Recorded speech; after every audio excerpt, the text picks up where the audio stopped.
नमस्कार। आज मैं फिर आपके सामने अपराध की एक और घटना लेकर आया हूँ। आज के अपराध की घटना शुरू करने के पहले मैं कल प्रयागराज के करेली थाना क्षेत्र के सदियापुर में तांत्रिक के कहने पर एक बाबा ने अपने पोते की जो हत्या की, उसके कई टुकड़े कर दिए, यंग पोता, उसका एक अपडेट आपको देना चाहता हूँ। कल की आज की घटना में मैंने ये दुख व्यक्त किया था कि दादा सरन सिंह यानी बाबा सरन सिंह तो पकड़ा गया, लेकिन जिस तांत्रिक की वजह से यह हत्या हुई थी उस तांत्रिक को पुलिस गिरफ्तार नहीं कर पाई है। लेकिन आज सुबह अखबारों के माध्यम से ये सूचना मिली कि पुलिस ने उस तांत्रिक को भी गिरफ्तार कर लिया है। तांत्रिक का नाम मुन्ना लाल पुत्र राम खिलावन, वो धुसकहा थाना कौशाम्बी जनपद कौशाम्बी का रहने वाला है। उसकी उम्र करीब 45 वर्ष है। पुलिस ने उससे पूछा कि ये काम कब से करते हो, क्यों तुमने इस तरह की राय दी जिसमें एक बच्चे की जान चली गई, तरह तरह बात। खैर मैं आपको बहुत स्वाभाविक और सभ्य तरीके से बता रहा हूँ।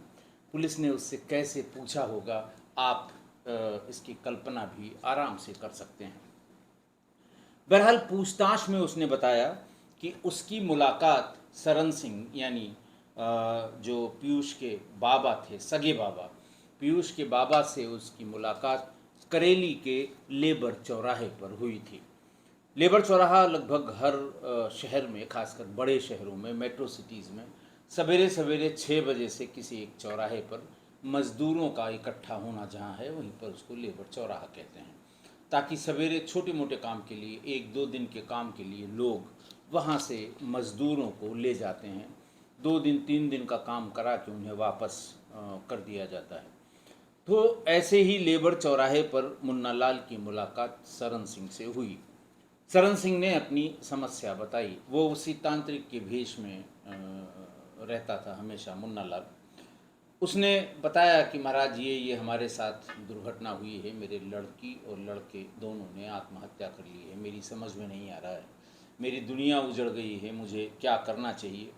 तो उसने कहा ये सब मैं दूर कर दूंगा, पहले मैं घर में जाकर देखूंगा कि घर में कौन सा साया, कौन सा भूत प्रेत आपके यहाँ घर में आप को परेशान कर रहा है। उसने बताया कि फिर मैं उसके घर पर आया और उसने बताया कि उसके घर में बहुत बड़ी संख्या में भूतों प्रेतों का साया है और उनकी वजह से भी पुत्र और पुत्री ने आत्महत्या की है। उन्होंने इन भूतों ने, इन प्रेतों ने या इन बुरी आत्माओं ने उन दोनों की बलि ली है, क्योंकि तुमने उनकी कोई सेवा नहीं की, उनकी कोई बात नहीं मानी। फिर उसने कहा कि इसकी बराबरी के लिए या इनको दूर करने के लिए तुम्हें भी एक बलि देनी होगी। उसने कहा कि सरन सिंह ने मुझसे पूछा कि आखिर मैं किसकी बलि दे दूं। मैं इस बीच में 8-10 बार उसके घर गया, तरह तरह के तांत्रिक प्रयोग मैंने वहाँ पर किए, उसके सामने ही किए, घर वालों के साथ किए, और जो उनका ड्रामा होता है उसी तरह के प्रयोग उसने किए होंगे, कुछ नया नहीं किया होगा। और फिर इसी बीच में उस तांत्रिक की नज़र उनके अजय सिंह उर्फ गुड्डू के लड़के यानी पीयूष पर पड़ गई। घर से निकलते समय जाते जाते मैंने सरन सिंह को कहा कि अगर इसकी बलि तुम दे दो तो तुम्हारे सारे जो ये भूत प्रेत हैं ये सब कट जाएंगे। और ये भी उसको निर्देश दिया कि इसको काट कर इसके 9 टुकड़े करो और दक्षिण पश्चिम या उत्तर दिशा में फेंको।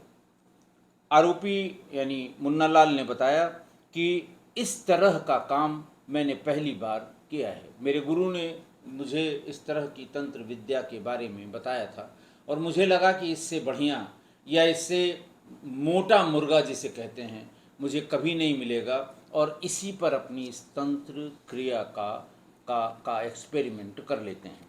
लिहाजा उसने कहा कि टुकड़ों को घर की अलग अलग दिशाओं में दूर फेंकना। देखिए कितना शातिर आदमी था कि अगर दूर फेंका जाएगा अलग अलग दिशाओं में फेंका जाएगा तो हो सकता है पता ही न लगे कि ये मतलब एक बॉडी एक किस व्यक्ति की है। कहीं हाथ मिले, कहीं पैर मिले, कहीं सिर मिले, कहीं धड़ मिले, तो फिर ये पता करना मुश्किल हो जाएगा कि ये किसकी बॉडी है। उसने कहा कि जब अलग अलग दिशाओं में तुम इन टुकड़ों को फेंकोगे तभी तुम्हारा गृह दोष शांत होगा। इसके अलावा भी वो उसने बताया कि कब कब हम गए, और ये भी कहा कि शरण सिंह इतना परेशान था कि वो मुझसे दिन भर में कम से कम 10 बार फ़ोन पर बात करता था। यही नहीं, ये बलि चढ़ाने के बाद यानी पीयूष की हत्या के बाद भी उसने फ़ोन करके बताया था कि महाराज मैंने आपका कहा हुआ पूरा कर दिया है, अब ज़रा देख के बताइए किसी दिन घर आके कि कब तक हमारी इस समस्या का समाधान होगा। बाद में तांत्रिक, अब खैर चारों तरफ पुलिस, हाथ में लाठी, ज़मीन पर तांत्रिक, और क्या हो रहा होगा आप इसकी कल्पना कर सकते हैं। और अंत में वो यही बोला कि साहब शव के टुकड़े हत्या करने और शव के टुकड़े फेंकने को मैंने ही कहा था, ये मेरी गलती है, मुझे एक बार क्षमा कर दिया जाए। आप समझ सकते हैं कि क्षमा करने लायक अपराध ही नहीं था। कोई भी होगा समाज में वो इस अपराध को कभी नहीं क्षमा करेगा, और यही आशा हमें न्यायपालिका से भी है। अच्छी तरह अगर इन्वेस्टिगेशन होगी तो एक बार ये चंगुल में आया है तांत्रिक, ऐसी कुछ सज़ा मिले इसे। सज़ा तभी मिलेगी जब अच्छे एविडेंस इकट्ठा किए जाएं, एविडेंस को जोड़कर उसे बिल्कुल साफ साफ कोर्ट के सामने प्रस्तुत किया जाए, और ऐसी सज़ा मिले कि दोबारा कोई तांत्रिक इस तरह की हरकत करने की हिम्मत न कर सके। आज का वाक़या मैं आपको बता दूं कि आज का वाक़या है हमारे प्रदेश उत्तर प्रदेश का, ज़िला है शामली, तारीख थी 8 अगस्त 2025, यानी हालिया है, एकदम हाल फिलहाल की नहीं लेकिन हालिया घटना है ये। सुबह के करीब 9 बज रहे होंगे, एक महिला ने, जब राहगीर बहुत ढेर सारे इकट्ठा हुए तो रोते बिलखते चिल्लाते विधवा विलाप करते उसने उस राहगीर से कहा कि साहब पुलिस को बुलवा दीजिए, मेरे पति को किसी ने मार दिया है, चाकुओं से उसे गूंद दिया है। खैर भीड़ वहाँ इकट्ठा हुई, एक मोटरसाइकिल गिरी पड़ी थी, उसमें एक व्यक्ति जिसे चाकुओं और गोली के भी निशान थे वो मरा पड़ा हुआ था, और साथ में खड़ी हुई उसकी पत्नी विलाप कर रही थी, जोर जोर से रो रही थी। खैर पुलिस, सवेरे सवेरे की बात थी, पुलिस को सूचना दी गई, पुलिस आई। पुलिस ने पूरी वारदात उस महिला से पूछी। महिला का नाम महफरीन था और मृतक का नाम शाहनवाज था। शाहनवाज उसने बताया कि मूल रूप से ये सोनीपत के गन्नौर थाना क्षेत्र के गांव गढ़ी झिझारा का रहने वाला है, और हम लोगों की शादी कोई 10 साल पहले हुई थी। पूछा गया यहाँ कहाँ जा रहे थे, तो उन्होंने बताया कि मैं, और लड़की ने बताया कि वो यहीं रहती है, शामली में, शामली की रहने वाली है। और ये जब पूछा गया कि वो कहाँ जा रही थी तो उसने बताया कि शाहनवाज अपने ममेरे साले की शादी में शामिल होने के लिए खुरगांव जा रहा था। शामली ज़िले में है खुरगांव। उसने कहा कि मैं वो अपने ममेरे साले की शादी में वहाँ जा रहा था, यानी पत्नी के मामा के लड़के की शादी में अपनी पत्नी को लेकर जा रहा था, ऐसा उसकी पत्नी महफरीन ने पुलिस को बताया। खैर उसका रोना धोना विलाप ये देखकर, और उसने जो किस्सा बताया, उसने कहा साहब हम लोग जा रहे थे, 2 मोटरसाइकिलों पे 4 बदमाश आए और उन्होंने मेरे पति से जो नोटों की माला साले को पहनाई जानी थी, करीब 1.5 लाख रुपए के उसमें करेंसी नोट्स थे, उसको छीन लिया, और जो मेरे पति ने उसका विरोध किया तो उसे चाकुओं से, 2 लोगों ने मिलकर चाकुओं से उसे कई चाकू मार दिए, मौके पर ही उसकी मौत हो गई।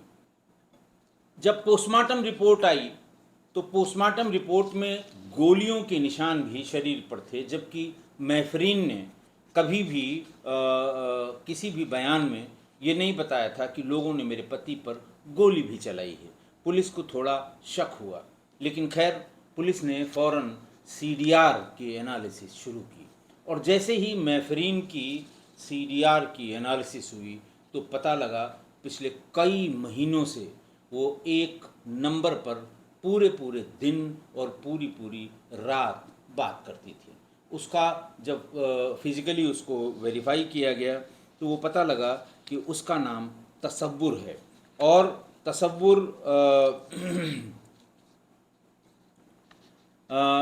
महफरीन का मौसेरा भाई है। महफरीन का मौसेरा भाई है तसव्वुर। और पुलिस फ़ौरन उसकी तलाश में गई और तसव्वुर आ गया। तसव्वुर से पूछा गया तो उसने बताया कि हाँ, मेरे इसके पिछले 2 सालों से संबंध हैं, और 2 बच्चे भी हैं इसके महफरीन के, एक 8 साल का और एक 6 साल का, 2 लड़के हैं। शादी 10 साल पहले हुई थी। फिर उसने बताया कि इस बीच में कुछ शक हो गया शहनवाज़ को कि उसकी पत्नी के तसव्वुर से संबंध हैं। उसने पत्नी को धमकाया भी, चिल्लाया भी उसके ऊपर, और उसे शारीरिक रूप से भी प्रताड़ित किया कि ये बात ठीक नहीं है, तुम उसका साथ छोड़ दो। लेकिन वो नहीं मानी और तब भी उसके संपर्क में बनी रही। लेकिन जब ज़्यादा सख्ती की शाहनवाज़ ने अपनी पत्नी पर, तब उसने और तसव्वुर ने मिलकर इसे रास्ते से हटाने का प्लान बना लिया। हरियाणा में हत्या होने पर सीधे शक महफरीन पर जाता, इसलिए महफरीन ने वो प्लान मुलतवी किया कि हम इसे हरियाणा में नहीं मारेंगे और इसे हम उत्तर प्रदेश में मारेंगे, ताकि इसका पता भी न लगे कि ये कौन आदमी है। बहरहाल पूरी तरह से प्लान करके जब ये अपने मेरे मौसेरे भाई के लड़के की शादी में अपने पति को लेकर गई, तो पीछे बैठे बैठे उसने लाइव लोकेशन शेयर की तसव्वुर से कि यहाँ जा रहा है, अपने आदमियों को लगाओ और रास्ते में ही इसका काम तमाम पूरा कर दो। उसके बाद इनका प्लान ये था कि शाहनवाज़ की हत्या यूपी में होगी ताकि महफरीन पर शक न हो, और फिर इद्दत की मियाद पूरी होने के बाद दोनों तसव्वुर और महफरीन शादी कर लेंगे और हरियाणा में ही वो लोग बस जाएंगे, किसी को कुछ पता भी नहीं लगेगा। वो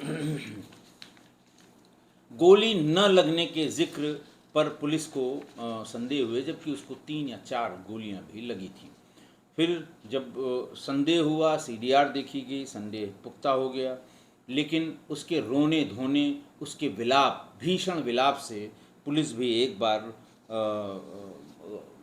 चकमे में आ गई, कंफ्यूज हो गई। बात भी सही थी, 1.5 लाख रुपए की नोट की माला लिए हुए थी, तो पुलिस ने ये सोचा कि हो सकता है इनको सूचना हो, ये 1.5 लाख रुपए की माला, 1.5 लाख रुपए करेंसी नोट्स की माला। पश्चिम में ये दूल्हे को पहनाए जाने का रिवाज है, कभी मामा पहनाता है, कभी भांजा पहनाता है, कभी जीजा पहनाता है। इस तरह से ढेर सारी पश्चिमी उत्तर प्रदेश में दूल्हों को आप देखेंगे नोट की माला पहने हुए वो ज़रूर मिलेंगे। तो बहरहाल उसने इसको ज़ोर ज़ोर से चिल्ला के बताया कि वो इसके पैसों का वो छीन ले रहे, जिसमें रखे हुए थे, ये एक झोला नुमा था, और जब छीन रहे थे पति ने मेरे विरोध किया तो उनको मार डाला। बहरहाल पुलिस ने इन तीनों को गिरफ्तार कर लिया है, पत्नी महफरीन को, प्रेमी तसव्वुर को, और उसका साथी शुएब उर्फ भूरा को गिरफ्तार कर लिया है। बाकी 2 जो उसको मारने में, उसकी मौत में या उसकी हत्या में जो सहयोगी 2 और आरोपी हैं, उनकी तलाश की जा रही है। आज की घटना शुरू करने के पहले मैं उन सभी लोगों का धन्यवाद करता हूं जिन्होंने पिछले 5-7 एपिसोड में जो मैंने QR कोड अपने दिए थे, और किस्सा गोई को और मजबूत करने के लिए, किस्सा गोई की सहायता करने के लिए मैंने जो आपसे आग्रह किया था, तो लोगों ने दिल खोल कर उस आग्रह को स्वीकार किया। हमारे किस्सा गोई के सुधी श्रोता, इनका मैं फिर बार बार धन्यवाद करूंगा कि जिनमें मैं कुछ लोगों का नाम जो पिछले 4-5 दिनों में जिन्होंने ये सहयोग किया है, श्री दुर्गेश, श्री सुनील चौधरी, CH लिखा है उसमें, श्री विष्णु P, कुछ भी हो सकता है, श्री नेमवीर, श्री राकेश, श्री सुनील, श्री मुकेश, श्री सालविंदे और श्री इमरान, इन लोगों का मैं शुक्रिया अदा करता हूँ जिन्होंने आर्थिक सहयोग कर किस्सा गोई को मजबूत और मजबूत करने के लिए जो मैंने आपसे आग्रह किया था उसमें उन्होंने सहायता की है। आज की घटना, आज फिर एक बेगुनाह पति को उसकी पत्नी ने अपनी प्रेमी के साथ मिलकर हत्या कर दी। पति का दोष सिर्फ इतना कि वो पत्नी के अवैध संबंधों का विरोध कर रहा था। पति को अवैध संबंधों की जानकारी हो गई थी। देखिए, वो जो पत्नी थी उसका ही वो मौसेरा भाई था जिसके साथ उसके अवैध संबंध थे। नेचुरली रिश्तेदार था, घर में आना जाना था, शक होना था, सो हो गया। जब वो शक हो गया तो उसने पत्नी को मना भी किया, झगड़ा भी किया और उससे कहा सुनी भी हुई। और तब उसने ये कहा कि देखो, अगर मुझे मेरे 2 बच्चों का मोह न होता, उसने पत्नी महफरीन से कहा, शाहनवाज ने, कि मुझे अगर दोनों बच्चों का मोह न होता तो तुझसे मैं अभी तलाक ले लेता, लेकिन मैं जानता हूँ कि तलाक लेते ही तू बच्चों को लेकर अपने आशिक के साथ भाग जाएगी, तेरी तो मन की मुराद पूरी हो जाएगी, लेकिन मेरा क्या होगा? मैं इन बच्चों के बिना नहीं रह सकता, इसलिए तेरी इन हरकतों को सहन कर रहा हूँ, मना कर रहा हूँ कि ये सब बंद कर दे। लेकिन पत्नी पर कोई फर्क नहीं पड़ा। वो दिन भर और दिन दिन में जो CDR बताती है, 4-4 घंटे वो बात करती थी अपने प्रेमी से, तसव्वुर से। 2 बच्चों की माँ होने के बावजूद एकदम अंधी सी हो गई थी, जैसा CDR बताती है। जब पति ने पाबंदियां लगानी शुरू की तो प्रेमी के साथ मिलकर उसने पति की हत्या की साजिश रचनी शुरू कर दी। पहले उसे वो सोनीपत में ही मारना चाहती थी, लेकिन बाद में तमाम सोच विचार के बाद उसने कहा सोनीपत में मारने पर पुलिस हम तक जरूर पहुंच जाएगी और पुलिस को हम पर ही शक होगा, इसलिए इसको उत्तर प्रदेश में ही मारना ज़्यादा ठीक होगा। पति की मोटरसाइकिल में पीछे बैठकर वो प्रेमी को लाइव लोकेशन भेजती रही और पति ने अपने साथियों के साथ उसे फॉलो किया और आगे चलकर मार दिया। पति के पास से दूल्हे को दिए जाने वाली 1.5 लाख रुपए की नोटों की माला भी उसने हत्या के तुरंत बाद पति से छीन कर, या पति तो मर चुका था, जहाँ रखा हुआ था वहाँ से लेकर उसे मोड़ तोड़ के अपने बैग में रख लिया। और फिर वही चिल्लाना, सब लोग इकट्ठा हो गए, तमाम भीड़ इकट्ठा हो गई और सबसे कहना कि बदमाश हमारे पति के पास रखी हुई नोटों की माला लूट ले गए और उसे गोली मार दी। इतने भीषण प्रलाप पर तो पुलिस भी एक बार कंफ्यूज हो गई कि वाकई ये लूट के कारण हुई हत्या का मामला लग रहा है और लगता है ये बात सही भी है। लेकिन जैसे ही CDR की एनालिसिस शुरू हुई, सारी सच्चाई सामने आ गई। पुलिस ने पत्नी और उसके प्रेमी और एक साथी यानी 3 लोगों को गिरफ्तार कर लिया है। मैं पत्नियों के ऐसे संबंधों में पतियों की हत्या के बारे में बताते समय हर बार मैंने ये बताया है कि पतियों को अवैध संबंधों की जानकारी होने पर लगभग हर घटना में पतियों ने पत्नियों को समझाया, उन्हें मारा पीटा, उनसे झगड़ा किया, लेकिन बाद में पति ही मारे गए। 90% केसेस में पतियों को अपनी पत्नियों के संबंध की जानकारी हो गई थी, पाबंदियां लगाई, मारा पीटा, झगड़ा सब कुछ किया, लेकिन बाद में हत्या पतियों की ही हुई। शादीशुदा महिला के अवैध संबंधों की इस घातक बीमारी का इलाज वो समझाने बुझाने से नहीं हो सकता, बिल्कुल नहीं हो सकता कि आप समझाएंगे बुझाएंगे। ऐसी खराब बीमारी है बिल्कुल कि बस आप मत पूछिए। कोरोना भी फेल है इस बीमारी के आगे। तो उस समझाने बुझाने वाली दवा का इस तरह के लोगों पर कोई फर्क नहीं पड़ता। होना ये चाहिए कि उससे तुरंत अलग हो जाना चाहिए, दूर हो जाना चाहिए, तलाक के माध्यम से या किसी माध्यम से दूरी बना लेनी चाहिए। कम से कम जान तो बची रहेगी, क्योंकि जान है तो जहान है। आशा है आप मेरी इस बात से सहमत होंगे। आज के लिए इतना ही। बहुत बहुत धन्यवाद।